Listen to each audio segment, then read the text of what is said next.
वेदांत का मुख्य विषय है और वही ब्रह्म परमात्मा श्री राम के रूप में, श्री कृष्ण के रूप में अवतार लेकर के विविध लीलाएं कर रहे हैं। श्री राम कथा ब्रह्म की विवेचना है, ब्रह्म का व्याख्यान है।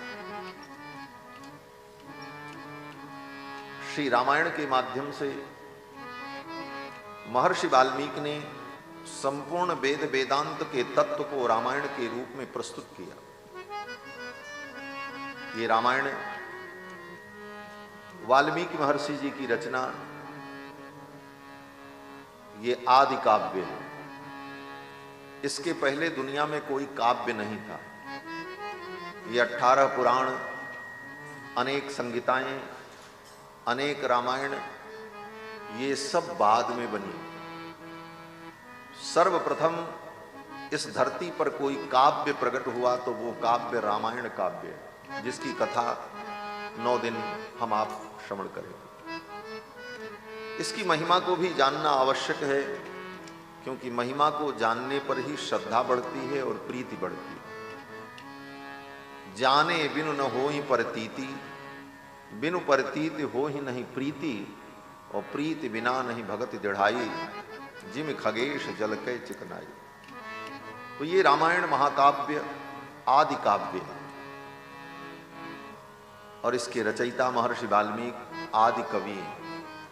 आदि कवि का गौरव वाल्मीकि जी को प्राप्त है। इसीलिए रामायण की आरती में हम लोग गाते हैं, व्यास आदि कवि वर्ज बखानी, काग भुसुंडी गरुण के ही की, आरती श्री रामायण जी की। आदि कवि महर्षि वाल्मीकि, और ये वाल्मीकि जी ब्रह्मा जी के अवतार हैं। ब्रह्मा जी ने ही वाल्मीकि के रूप में अवतार लेकर रामायण की रचना की।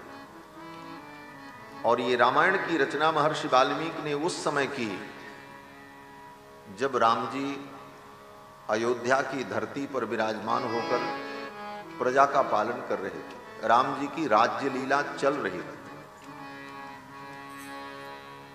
बाकी जितनी रामायण है वो सब रामायण बाद में लिखी गई। राम जी के अवतार के हजारों वर्ष बाद, लाखों वर्ष बाद, लेकिन ये रामायण उस समय की रचना है जब राम जी अयोध्या के सिंहासन पर विराजमान होकर प्रजा का पालन कर रहे हैं। और सच पूछो तो रामायण नाम इसी ग्रंथ का है। बाकी राम जी के विषय में जितने ग्रंथ लिखे गए, जितनी कथाएं बाद के आचार्यों ने, संतों ने, महापुरुषों ने लिखी, उसको भी रामायण कहा गया और कहा जाता है। लेकिन ये रामायण नाम तो सर्वप्रथम वाल्मीकि जी की रचना का है। इसीलिए अन्य जितनी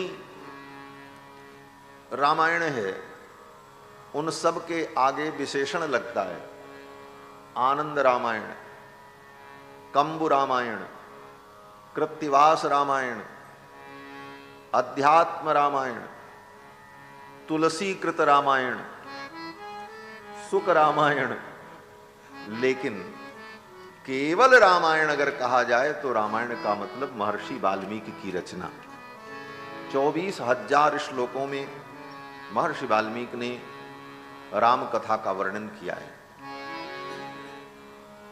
और राम कथा के संदर्भ में जितने ग्रंथ दुनिया में हैं, कहीं भी किसी भी देश में किसी कवि ने राम जी के विषय में जो कुछ लिखा है वो सब महर्षि वाल्मीकि की रचना से ही प्रसाद प्राप्त करके लिखा। समस्त राम कथा का उपजीव्य काव्य श्री रामायण है। सारी दुनिया को राम कथा का सूत्र और मूल स्वरूप रामायण से ही प्राप्त हुआ। फिर अपनी अपनी भावना के अनुकूल, भक्ति के अनुकूल, चिंतन के अनुकूल उस विषय का लोगों ने विस्तार किया, लेकिन मूल रूप रामायण है। परम प्रामाणिक ग्रंथ रामायण, वेदावतार। महर्षि वाल्मीकि ने इसकी रचना उस समय की जब राम जी अयोध्या के सिंहासन पर विराजमान थे। राम जी की रामलीला चल रही थी, राजलीला चल रही थी। और फिर समय आने पर इस कथा को कुश और लव ने, राम जी के पुत्र ने, राम जी के दरबार में इस रामायण को गा करके सुनाया और राम जी ने स्वयं सुना। 9 दिन जिस कथा को आप सुनेंगे रामायण को, इसको स्वयं राम जी ने भी सुना है। कुश और लव ने गाया और राम जी ने सुना। ये रामायण परम प्रामाणिक महाकाव्य, तत्व का निर्णय करने वाला ग्रंथ, जिसके एक एक अक्षर परम पवित्र, हमारे जीवन के महान से महान पाप को नष्ट करने वाले। चरितम रघुनाथस्य शतकोटि प्रविस्तरम एकैकमक्षरम प्रोक्तम महापातक नाशनम। रामायण का एक एक अक्षर हमारे महान से महान पाप को नष्ट करने वाला। और इसकी महिमा में तो यहां तक लिखा, पुण्यम पवित्रम पापघ्नम इदम पवित्रम पापघ्नम पुण्यम वेदैश्च सम्मितम यह पठेद् रामचरितम सर्व पापैः प्रमुच्यते। इस रामायण को जो पढ़ता है, जो सुनता है, वो समस्त पापों से मुक्त हो जाता है। और वही नहीं, सपुत्र पौत्र सगणः, जो सुनता है वो भी पवित्र हो जाता है।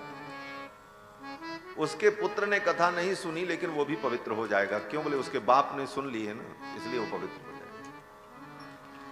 पुत्र पौत्र पपौत्र, उसका भी जो बेटा है वो भी पवित्र हो जाएगा। सपुत्र पौत्रम सगणम, उसके जो गण हैं, उसके परिवार के जो लोग हैं, वो भी पवित्र हो जाते हैं। ऐसी अद्भुत कथा श्री राम कथा, भगवान श्री राम का पावन चरित्र 24,000 श्लोकों में महर्षि वाल्मीकि ने इसे निबद्ध किया।